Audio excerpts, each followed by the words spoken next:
Hello, good evening, and thanks for being with us on this Veterans Day. Happy Veterans Day. I'm Blake Berman. Racing against the clock, a vote to end the shutdown comes as the Transportation Secretary is warning tonight that the travel troubles could only get worse. Big disruption thus far, massively more disruption as we come into the weekend if the government doesn't open.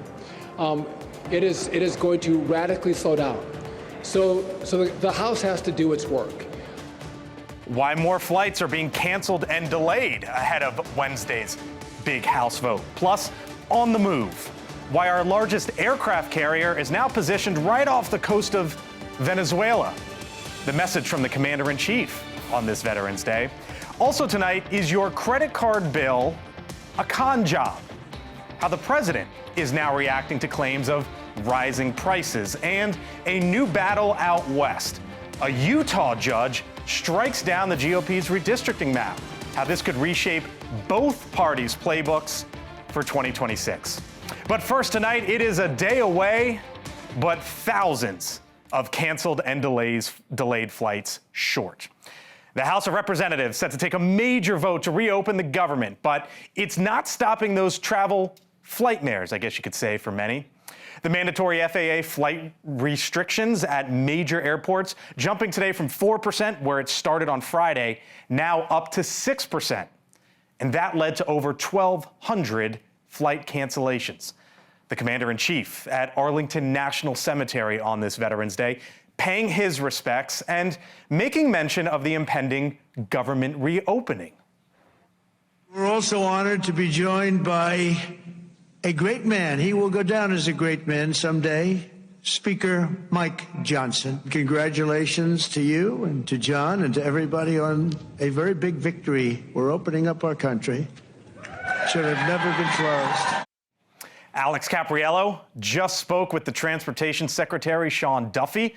What he told Alex about when flights will return to normal. But first to our Joe Khalil live up on Capitol Hill on the eve of this big House vote, Joe, tomorrow afternoon sometime, 4 or 5 o'clock hour here on the East Coast or so.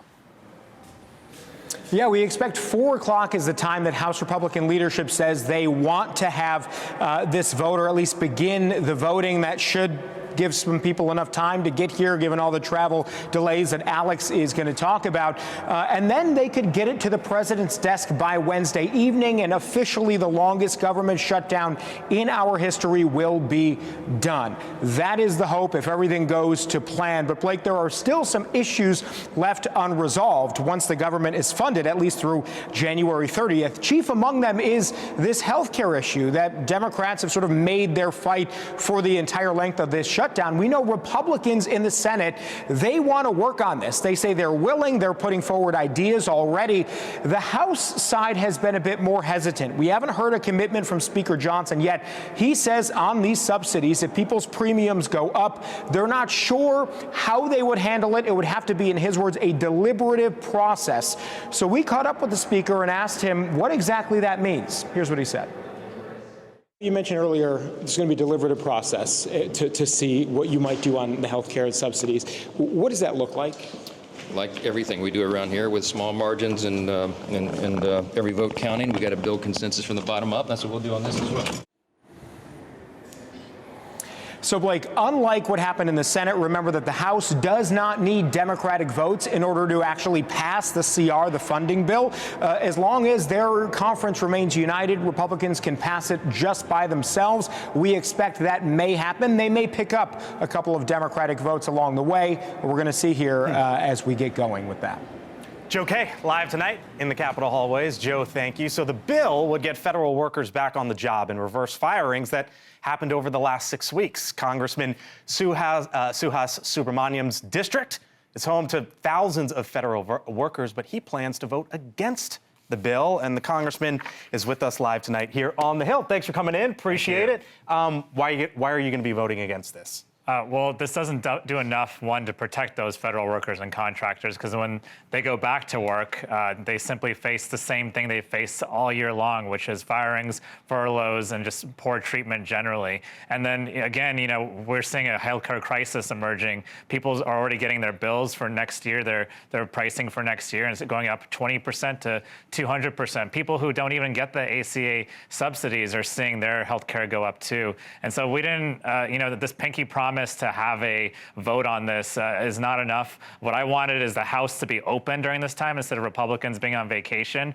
I wanted us to figure out what we're going to do on health care. I haven't heard a plan from them. I haven't heard a promise from a vote on the House side either. Right. So there hasn't been enough. I hear you on the health care subsidies, but I think there might be some folks at home wondering, wait a minute. You represent your district is right outside of Washington, thousands of federal workers. How do you square, though, saying basically, you know what? Don't come back on the job. You don't necessarily deserve to get paid at this moment in time, because that's what a vote against this is. Oh, I think they deserve to get paid. I don't want a shutdown. I never wanted a shutdown. Republicans had 6 months to negotiate this. And in the end, they decided that they wanted to have this shutdown. They wanted to have this fight. And even the past couple of weeks, I mean, Trump has, the leverage he's used is basically trying to take away food assistance, right? Like, that's the leverage he's been using on people. Stay with me here for a second. Live now, the House Minority Leader, Hakeem Jeffries, will get reaction on the other side. But they can no longer hide. The Rules Committee is going to meet shortly, and then tomorrow there will be votes on the House floor.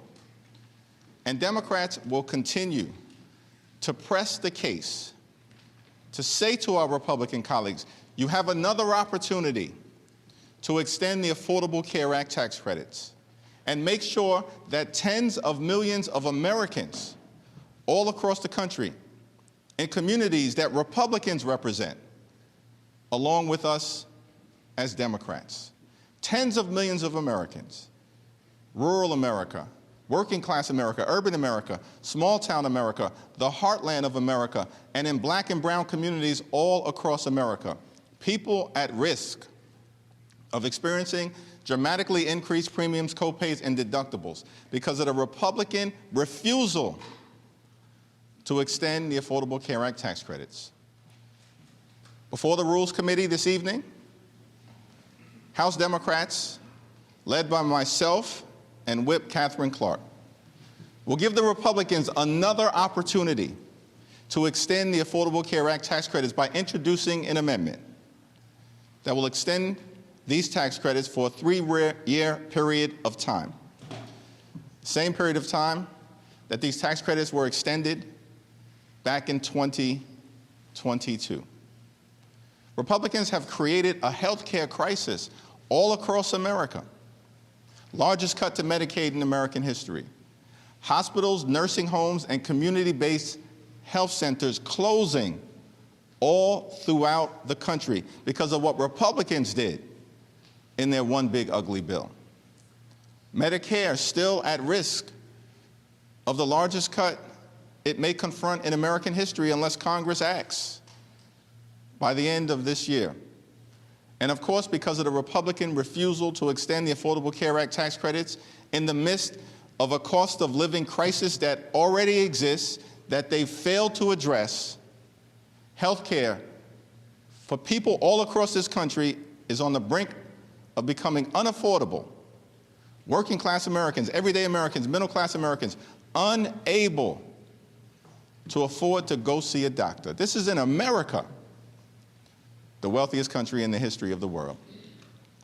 And so once again, House Republicans, welcome back from your taxpayer-funded 7-week vacation. You now have an opportunity to actually take some action in an area of this healthcare crisis by working with Democrats before the Rules Committee this evening to extend the Affordable Care Act tax credits. It's now my honor to introduce Whip Catherine Clark. Thank you so much, Mr. Leader. And we are indeed looking forward to the return of the missing House GOP. All right, so we've been listening there to the House Minority Leader Hakeem Jeffries as the House tomorrow will take up the government reopening bill. The sort of fine print on all this is that the process starts in a little bit. Back with me, Congressman Subramaniam, Democrat from Virginia. I just heard Hakeem Jeffries, as you did, and we were watching it together. I don't understand, or I don't know what Democrats accomplished in all this. What tangible was accomplished? I think the Democrats... Can you point to anything? Like, I hear the messaging, but can you point to anything that the party accomplished? I don't think they accomplished enough. I'll say that getting this promise to have a vote in the Senate, they would consider an accomplishment on the Senate side. They'd also say that we're preventing rifts for the next 2 or 3 months. I think the Trump administration could get around those rifts, which is why I'm disappointed in the deal, frankly. And there's another thing in the bill, actually, that people don't know about. Basically, 8 Republican senators are going to get at least $500,000 from the DOJ for wrongful investigation. The ability to sue. The ability to sue, but then it limits the ability for the DOJ to fight that back. And so we got more money for Republican senators than we did for health care. So this is a terrible deal. You're on the House Oversight Committee as well. The government likely to reopen tomorrow, and then back to business. Congresswoman Grijalva will be sworn in. That probably is going to trigger the discharge petition for Jeffrey Epstein as it relates to releasing the Epstein files. You're on the committee, as I mentioned. You want formerly known as Prince Andrew to come and testify as well. If that's the case, do you also want Bill Clinton to testify before the I want everyone who has information to come testify. I think Bill Clinton's on the list of people. Clinton, all of them. Everyone who is involved and engaged in this and has information about it should come testify. I don't care if they're a Democrat or Republican. It doesn't matter to me. I just want the truth and the answers. We haven't gotten the files from the Trump administration. We want those too. We want the financial records from the banks as well. And we want that 218 signature to force those files to get released. Is this where the House is going from here? It's like one of once it reopens, all of a sudden now we're going to hear Epstein again? I would really like a vote on lowering costs and affordability. We haven't had that really this year. I'd like to actually tackle this healthcare crisis, but certainly, we can walk and chew gum at the same time. We can have an Epstein vote as well and get those files and get some transparency there as well. Congressman Subramaniam with us tonight, Democrat from Virginia. Thank you, sir. Thank you. Appreciate it. All right. Coming up, what is going on at our nation's airports as the shutdown continues? Yes, the government likely to open tomorrow. But when you're talking about air travel, can you really just flip a switch? Bang, like that, we're up and running? Alex Capriello asked Sean Duffy what the Transportation Secretary told NewsNation on the other side.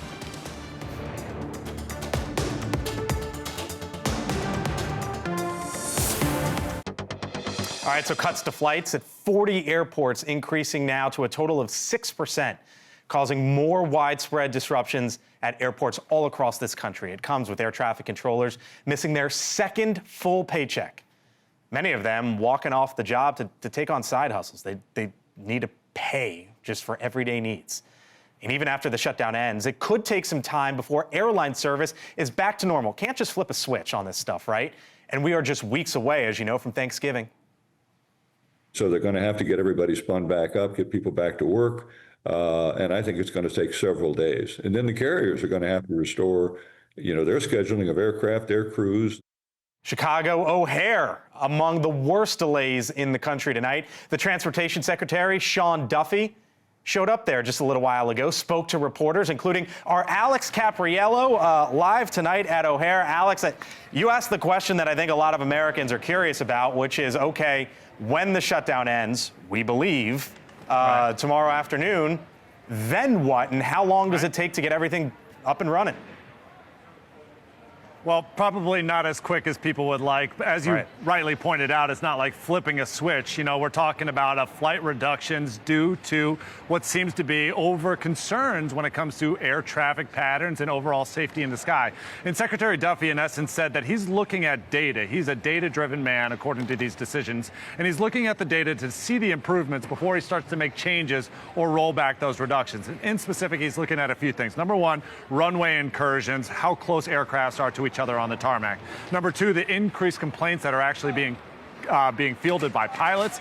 And then number three, what he calls loss of separation from the aircrafts that are actually flying in the sky. Too close, too close for comfort, in essence. So until he sees that data actually improve, well, the reductions will stay in place, unfortunately, for those travels. So it's probably not the news that people want to hear, but of course he says this is all for the greater safety of the flying public. Take a listen to Secretary Duffy. We're going to wait to see the data on our end before we take out the restrictions in travel. That 6% we have in place right now. But it depends on controllers coming back to work.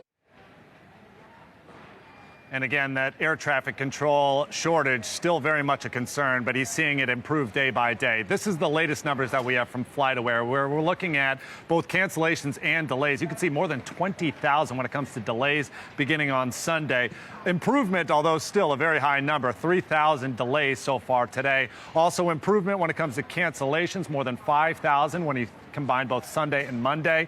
Only 1,200 today, but still that's a lot of people out there. I was speaking to some passengers here at O'Hare who told me that at one point this weekend they had to sleep on the airport floor because their flight continually got canceled. Take a listen to them.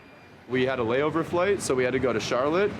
So we got on the plane, went to Charlotte, and then our flight got canceled from Charlotte to Chicago. So then we had to rebook again. So we were originally Frontier, so then we had to go through United to get a flight. And then that flight got canceled. So then we had to go to New York, and then we got that flight from New York to here. But then that flight got canceled, so we had to stay at a hotel overnight. And then after we stayed at the hotel overnight, we got rebooked for a flight in the morning, and here we are.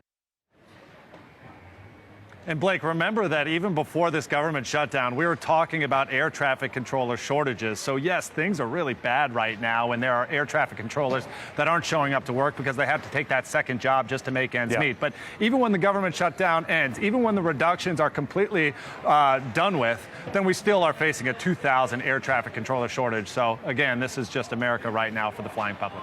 And keep in mind, the members of Congress who need to get back here and vote, got to take those planes. A lot of them do. Alex Capriello live tonight in Chicago. Alex, thank you. Meantime, the world's biggest aircraft carrier, the USS Gerald R. Ford, arriving off the coast of Venezuela. Would you look at this thing? It's one of the most impressive things that we have in the United States military. It's the latest show of military might in the region as tensions escalate with Venezuela. It follows, of course, a series of U.S. strikes on alleged drug boats in the Caribbean and in the Pacific, in all 19 strikes on at least 20 boats. The administration posting video after video after video. We've seen all this play out over the matter of several weeks here, 10 weeks really. Joining me now, retired Air Force Brigadier General John Teichert with us tonight. Happy Veterans Day, sir. Thank you, Blake. You served where? I served for 28 years in the United States Air Force, and it's my privilege and honor to do so. Indeed. I see all these strikes. They're done via drone, we believe, right? I don't need a big, massive aircraft carrier off the coast of Venezuela to do this. So what's the commander-in-chief doing? The president wants to compel Maduro to step aside. And the threat of a carrier strike group is a great way to do that. But it's pretty obvious that this thing isn't steaming very quickly towards the Caribbean. In fact, it's only about halfway across the Atlantic. So it can go up to like 35 miles an hour, but it took its time getting there. Thus far, it's 3 weeks in. You and I could row a boat faster from Croatia to this location, which means the president likes the idea of threatening the carrier. But once the carrier's in the area of responsibility, then there's some urge to use it. And I don't think the president wants to use it. He wants to use it to compel Maduro to do something he wants him to do. So here's the activity near Venezuela. Let's show that real quick. And you can see that there's assets all over the place, right? It started with, fighter jets in Puerto Rico, and we've got them north of Venezuela and east and out to the west, everywhere. But the USS Gerald R. Ford, General, let's talk about that for a second, because it has asset after asset. The Super Hornet, the Growler, Hawkeye, Seahawk, Greyhound, more than 4,000 sailors. Of all these things major military might up here, what stands out to you? All of these are required, Blake, to be able to give the president options. You look back to Iran, there were 7 B-2s, but they were part of a 125 aircraft strike package. Those are jammers, those are air refuelers, those are command and control aircraft. All of that is required to be able to do what maybe the president intends to do, which is to strike Venezuela. You need all of those aircraft to work together to do that safely and effectively. All of those working in unison? That's exactly right. Plus the destroyers and cruisers that come with the Ford that are part of that strike package. You think we get there or no? Or this is purely message? At some point, the problem is there's a credibility trap that once you get the carrier to the Caribbean, if you don't get done, Maduro stepping aside, what you want to do, then the president might feel compelled to use it, even though he doesn't necessarily want to. Retired Brigadier General John Teichert, how many years? 28? 28 years, yes, sir. Happy Veterans Day. Thanks, sir. Blake. Appreciate it. Still to come here on the Hill. Other side of the break, the president tripling down on the economy, calling talks of rising costs a con job. Is that what it is? One of the best Republican minds in this town, former Principal Deputy Secretary in the first Trump White House, Hogan Gidley, other side of the break.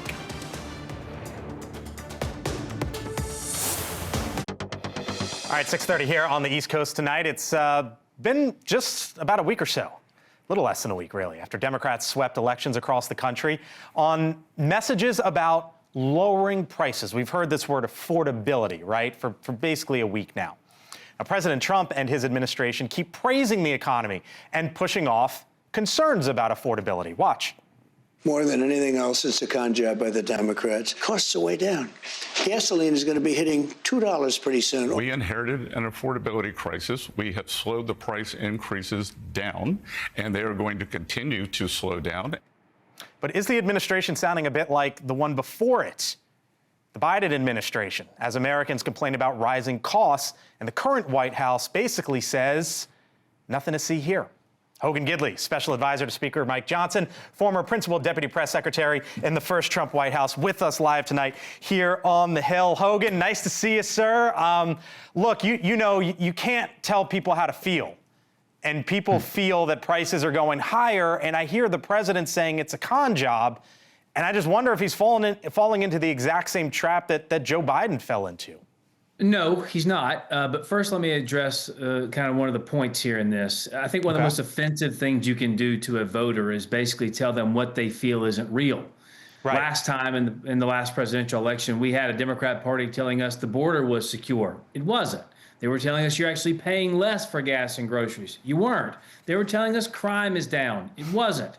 So those things were stark realities. What this president, though, is doing is something quite different, and that's messaging the things that we have done to improve people's lives on the Republican side that a lot of people don't know about or haven't been explained the nuances of it, meaning 67% of America didn't even know tax cuts were in the one big beautiful bill. Now you're seeing a reduction in gasoline prices, way down from where Joe Biden had them. Inflation was up, what, 9% at its height? But you know, Hogan, when Biden, now it's down around 2.5%. Still needs to go lower, but this president understands that. And if anybody gets the economy, it's this president who gave us the greatest economy this country has ever seen in the first term, fixing all of Biden's mistakes.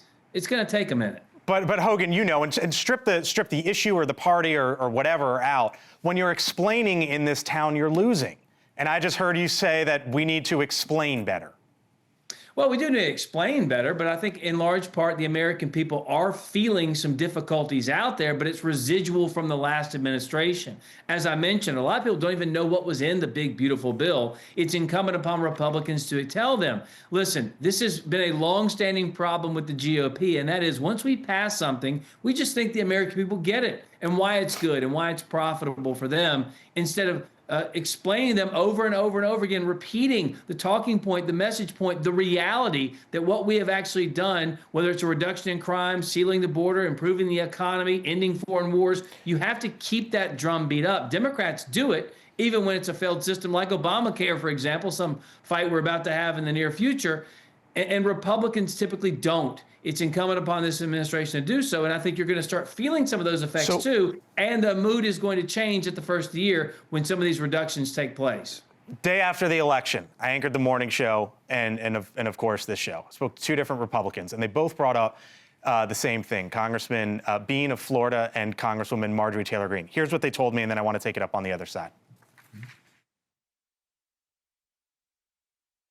we still have to pay attention. We still have to study. And look, affordability was a major theme going across the board. It was about America first. It was about MAHA, and it was about cost of living and putting Americans' issues above everything else. Hogan, you know that the president has a little more than 3 years left in office, and then his 2 terms are up. You're going to hear Donald Trump talk a lot about legacy and focus a lot about legacy. But for these House members, they got a race to run in November. And I just wonder, you know the House Republicans extremely well. If at some point they're going to say, okay, we are behind the president, but we have our own races and we're not going to neglect this. Oh, they're not going to neglect it. But look, so many things go into winning and losing elections, as you know, the non-sexy parts, the blocking and tackling, to get out the vote efforts. So election night came and went, and what you had were a lot of Democrats who won in Democrat-controlled states. There's really no news there. But when you lose elections, you always want to be introspective and find out what you could do better. Of course, Democrats talked about affordability. You saw that in New York and New Jersey. You saw that in Virginia. Those states have some of the highest state taxes in this country. So they have nowhere to look but inward at their own party that have been controlling these states for decades. And instead, what they did was try and lay at the feet of congressional Republicans and Donald Trump. That whole thing was a lie, and that whole thing was a scam. I think that's what Donald Trump's talking about. But these congressional members, they know their districts, and they know what they're going to have to do to win those seats. And don't think for 2 seconds that those members who are going to be running those elections aren't going to be having conversations with Donald Trump, with the Senate, trying to come up with strong messaging and also data points that prove what they have done have really improved the lives of all Americans, regardless of your race, religion, color, or creed. Our NewsNation poll from just a couple weeks ago, have you made a financial sacrifice over the past year? 58% say that they have. By the way, that includes 51% of Republicans. Hogan, let me turn you to what's going on up on Capitol Hill. As I mentioned, you know that landscape as well as anyone. It's expected the government shutdown to end tomorrow afternoon. But I just wonder if we're going to be going through all of this again in February and in March, considering that the deal only funds the government through January 30th. Is it the belief, Hogan, within Republican circles that this was the one shot that Democrats took? Or do you think that we could be having this conversation again early next year? Oh, no, we'll have it again. Look, I think so? People have short-term memory when it comes to shutdowns and the effects. Do you think a shutdown next year, or do you think a shutdown early next year is a real possibility? No, I don't. No, hold on. Don't get ahead of me here. What I'm saying is, but a shutdown in an election year, much different. Okay. People do remember that type of behavior, and largely the American people are fed up with Washington, D.C. They don't think it works for them at all. They love their congressmen, hate Congress, et cetera. We know all those mantras. But next year is a whole different story. But the mere fact we're going to be having a conversation about health care proves the point. Democrats passed Obamacare with no Republican votes. We're still talking about health care when we were promised it would fix all the ills and all the woes. So chances are health care is going to be the biggest issue, if not for the economy. Does Trump have a plan? That's going to be the top 2 things people are talking about. Does Trump have a plan? You were in the White House for several years. Well, Trump absolutely has some ideas on how to fix the healthcare system. And let's be honest, Democrats left the border open for 10 to 20 million people pouring across. We fixed that little problem. The economy, we fixed that little problem. Crime was up. We fixed that little problem. Chances are we'll have to step in and fix the mess that is Obamacare 2, out of control spending on this, skyrocketing premiums. The big, beautiful bill had some cost share reductions in it that would have reduced premiums by 15%. Democrats came and took it right out because they don't care about this issue at all. It's an insurance giveaway. We know that. This is going to be a messaging war, but also a policy war of how Republicans can come up with a plan that actually reduces the cost of health care for the American people, because Lord knows the Democrats haven't been able to do it. Senior advisor to Mike Johnson, former principal White House Deputy Press Secretary Hogan Gidley with us tonight. Thank you, sir. See you soon once all this ends. Yep, you got it. All right, still to come here on the Hill. Just minutes ago, the House Minority Leader, Hakeem Jeffries, announced the first thing on the agenda for Congress after the government reopens. We'll share it. Something Marjorie Taylor Greene also alluded to. I've started to question, is this why we're not in session? Really? Yeah. This is that the discharge petition is sitting there. Plus, a vet's best friend in many cases. On this Veterans Day, meet the company changing lives, one furry friend at a time. We're back on the other side, 4 minutes out.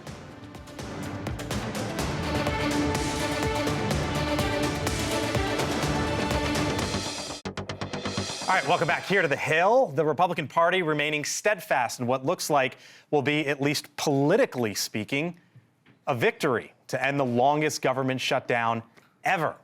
But with the reopening of the federal government expected tomorrow afternoon, what comes next? Hakeem Jeffries already saying earlier this hour that the Epstein case and the Epstein files will be front and center. What else beyond that? Full panel here with me now. Tia Mitchell, Washington correspondent for the Atlanta Journal-Constitution. Yemisi Egbawali, former White House chief of staff in the Biden press office. And T.W. Origi, former communications aide to Republican Senator Lindsey Graham. Hello to you all. Thanks for being in. Happy Tuesday. Looks like the government shutdown ends tomorrow, right? Yeah. Right. Like that's the expectation. Okay, then Congress is back, right? Like they haven't been here for decades or generations at this point, it feels like. What happens next? What's coming forward? Is it Epstein? Is it Venezuela? Questions about that? Something else we're not thinking about here? I think you're going to see Epstein come back up. I'd like to see Congress get to work and get those appropriation bills through both chambers of Congress. Oh, come on, they haven't done that. I said that's what I would like right. that to be the case.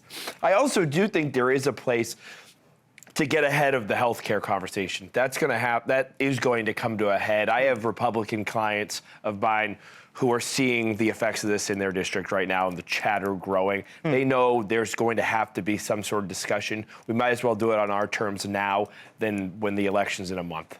Yeah, well, let's get Adelita Grijalva in her position. Let's get her voting in as a part of Congress like she was elected by her constituents. I think that's going to be top of mind for House Dems. She's the Democrat from Arizona who would be the final vote to trigger the discharge petition, which I guess we expect get us back to Epstein. Get back to Epstein. Right? Yeah. So many roads lead there. What else?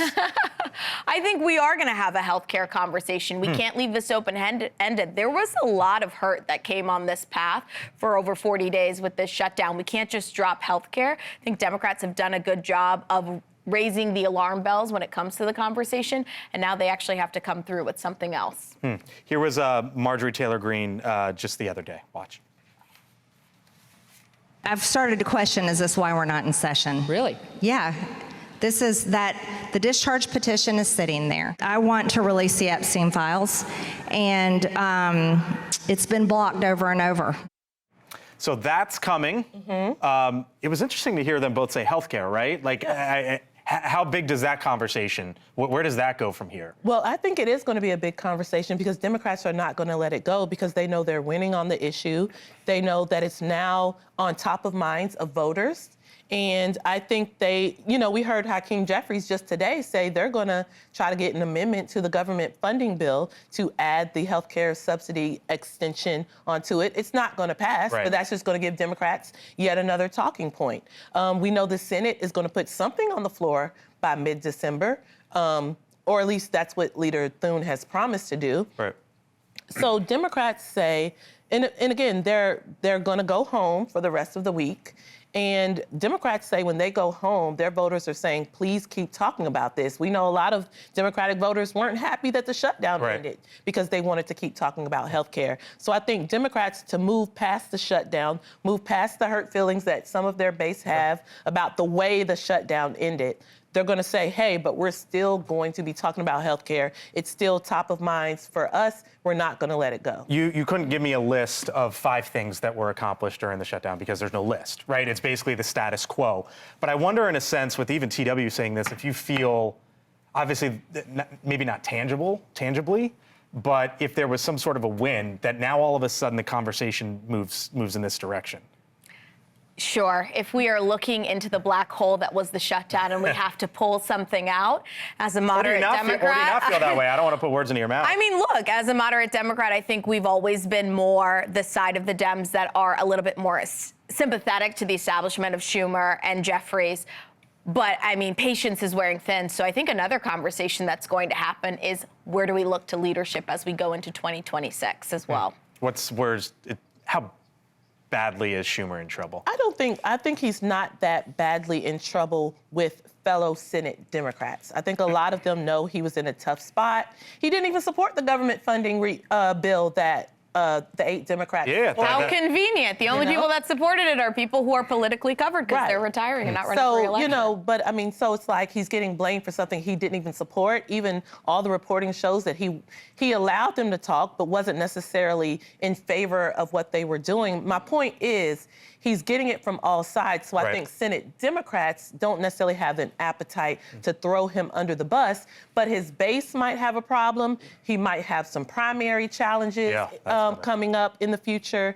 But, I think Democrats, when I talk to Democrats, they say, we want to keep focused on the main thing, which is health care. We don't think the conversation that anyone wants us to have is about whether Chuck Schumer should remain as our leadership. It was a fool's errand going into this. We talked about this ad nauseum when the shutdown began. What's the off-ramp here for Democrats? And we couldn't figure it out.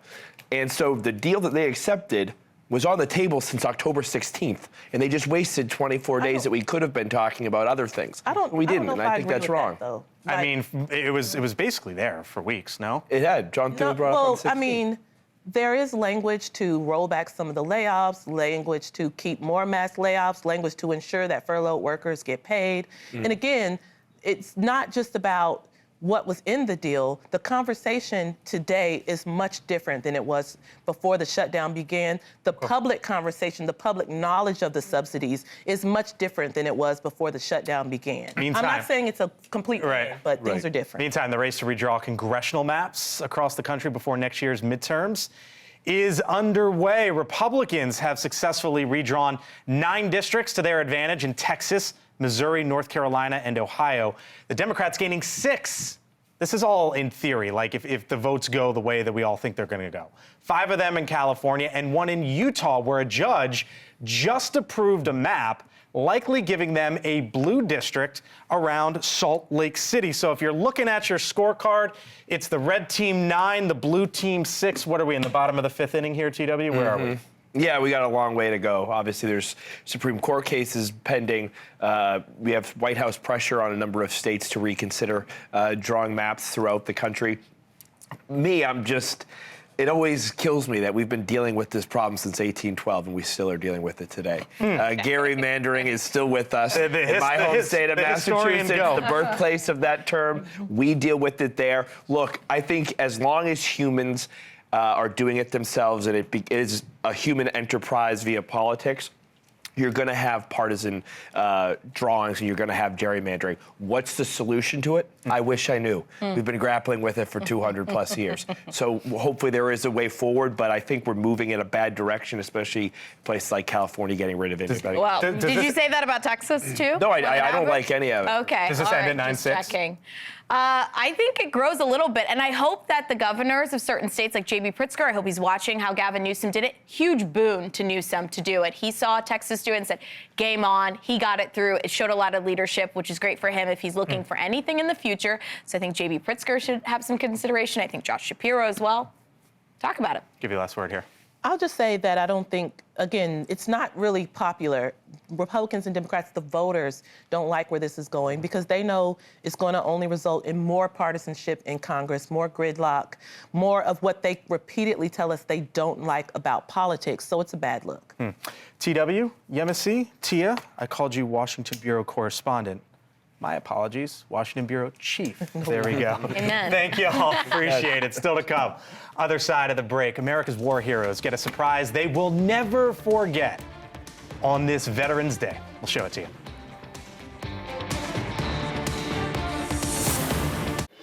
All right, if you're just getting home, trying to catch up on today's top stories, here's some of what's trending over at thehill.com. There was this. Did you see the video here? Turning Point USA event prompts protests and arrests at UC Berkeley. This was a Turning Point USA event on the campus of UC Berkeley. Last night resulted in violent clashes. This is just some of it. Several arrests as well. The event taking place 2 months after the assassination of Charlie Kirk. Also trending tonight, there's this. space food made from astronaut urine to be tested on the International Space Station. You read that right.